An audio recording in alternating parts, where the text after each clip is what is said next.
for Friday, week 14.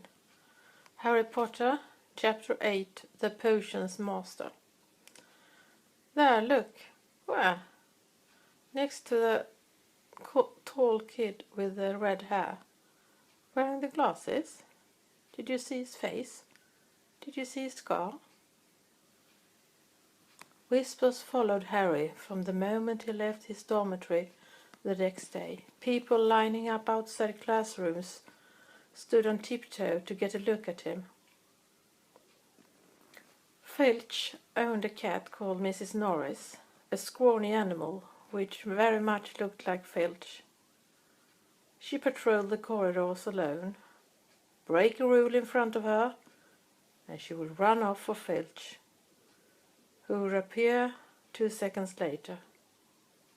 Filch knew all the secret passageways of the school better than anyone, except perhaps for the Weasley twins. They had studied the night skies through their telescopes every Wednesday at midnight and learned the names of different stars and the movements of the planets on Professor Sinistra's astronomy lessons.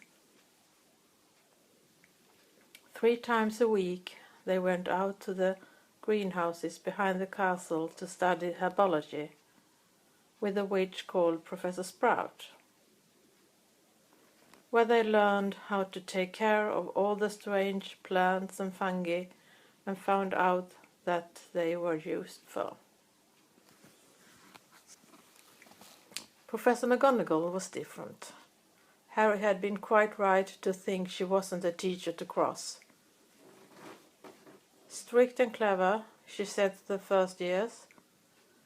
Transfiguration is some of the most complex and dangerous magic you will learn at Hogwarts. Anyone messing around in my class will leave and not come back. You have been warned. Then she changed her desk into a pig and back again. They were all very impressed and couldn't wait to get started, but soon realized they weren't going to be changing the furniture into animals for a long time. After taking a lot of complicated notes, they were each given a match and started trying to turn it into a needle. By the end of the lesson, only Hermione Granger had made any difference to her match. Professor McGonagall showed the class how it had gone all silver and pointy and gave Hermione a rare smile.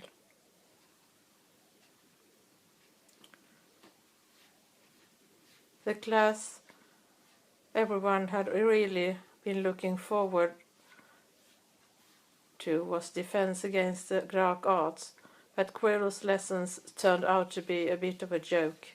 His classroom smelled strongly of garlic, which everyone said was because he was afraid of vampires.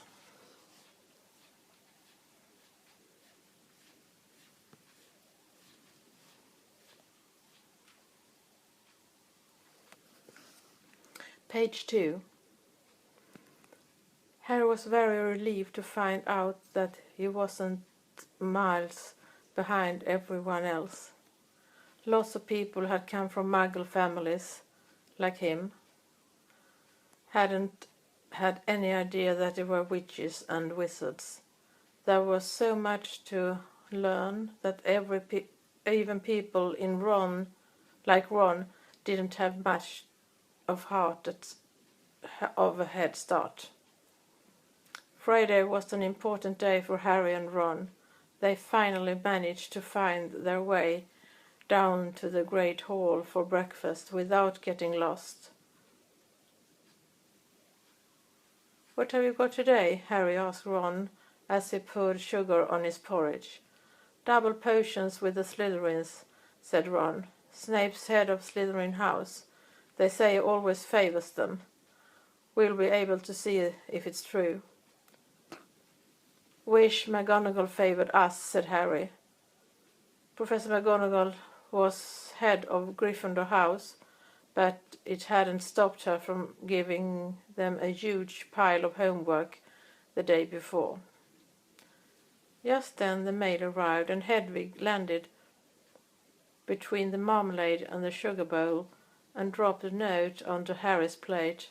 Harry tore it open at once. It said, "Dear Harry, I know you get Friday afternoons off, so would you like to come and have a cup of tea with me around 3? I want to hear all about your first week. Send us an answer back with Hagrid." Harry borrowed Ron's quill, scribbled "Yes, please. See you later" on the back of the note, and sent Hedwig off again. The potions lesson turned out to be the worst thing that had happened to him so far. At the start of term dinner, Harry had gotten the idea that Professor Snape disliked him. By the end of the first potion lesson, he knew he'd been wrong. Snape didn't dislike Harry. He hated him.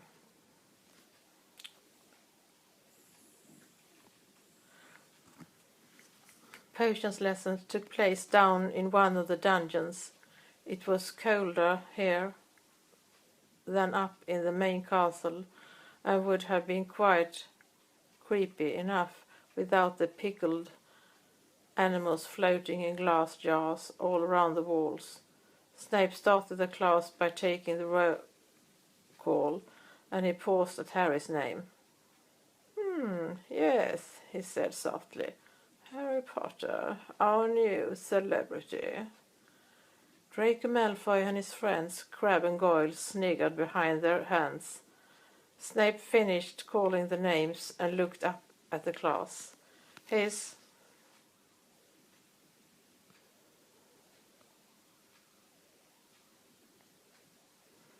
eyes were page 3. Eyes were black like Hagrid's, but they had none of Hagrid's warmth. They were cold and empty and made you think of dark tunnels. "You are here to learn the science and exact art of potion making," he began. He spoke in barely more than a whisper, but they caught every word. Like Professor McGonagall, Snape had you caught every word.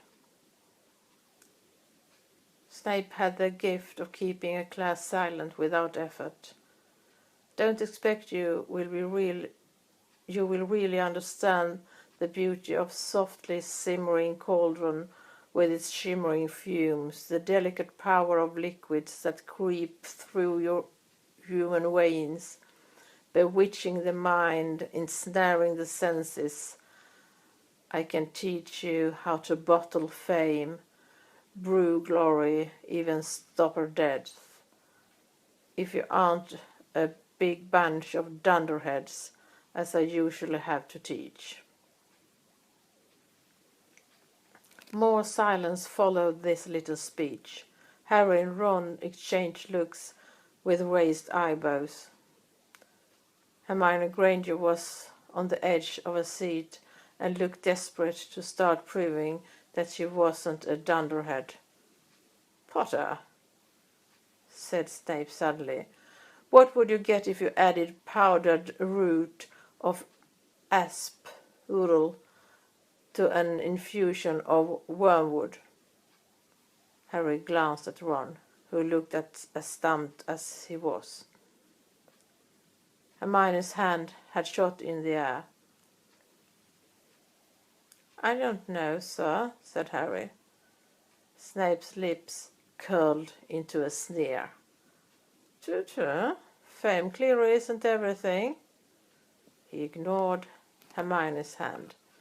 "Let's try again, Potter. Where would you look if I told you to find me a bezoar?" Hermione stretched her hand as high into the air as it would go without her leaving her seat, but Harry didn't have the faintest idea what a bezoar was.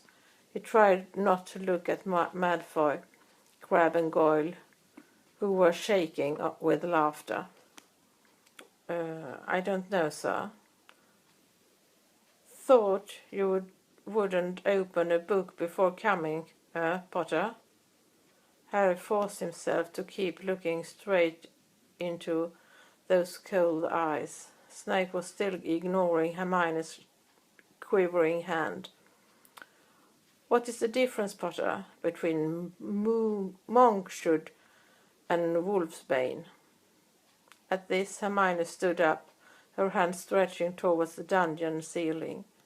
I don't know, said Harry quietly. I think Hermione does, though. Why don't you try her? A few people laughed. Harry caught Seamus's eye, and Seamus winked. Snape, however, was not pleased. Sit down, he snapped at Hermione. For your information, Potter, Absol and Wormwood make a sleeping potion so powerful it is known as Draught of Living Death. Beswar is a stone taken from the stomach. Page 4. Of a goat, and it will save you from most potions.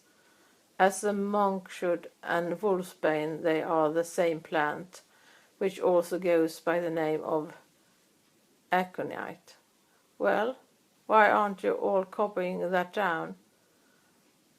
There was a sudden rummaging for quills and parchment.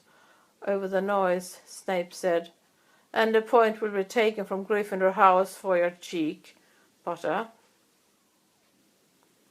Things didn't improve for the Gryffindors as the potion lesson continued.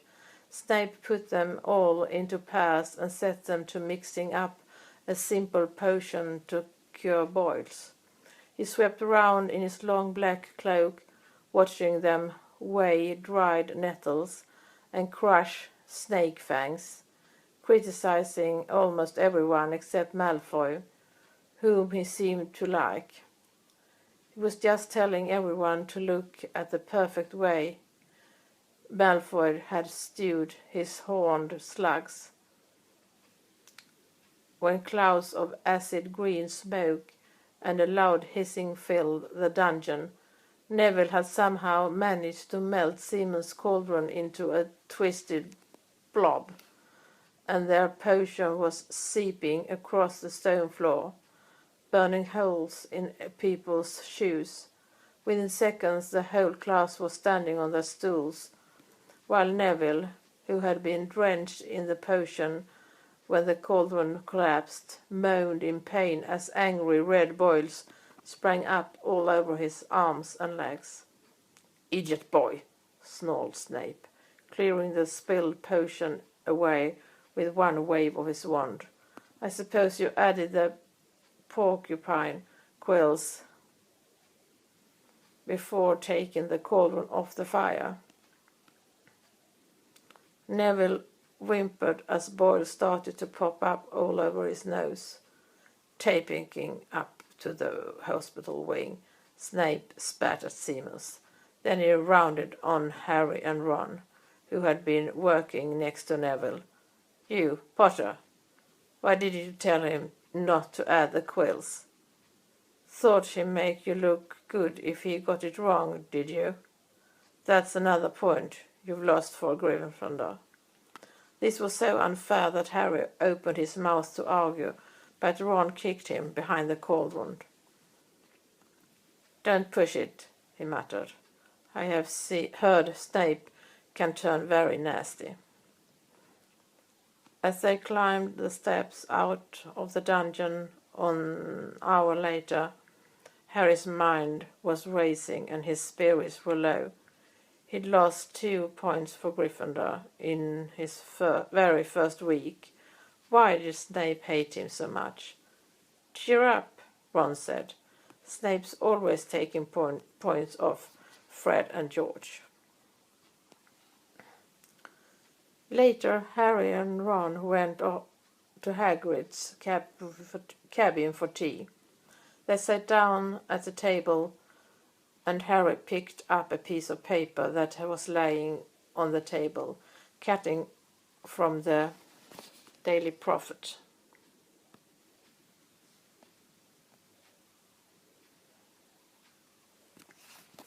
Gringotts break-in latest. Investigation continue into the break-in at Gringotts on the 21st July.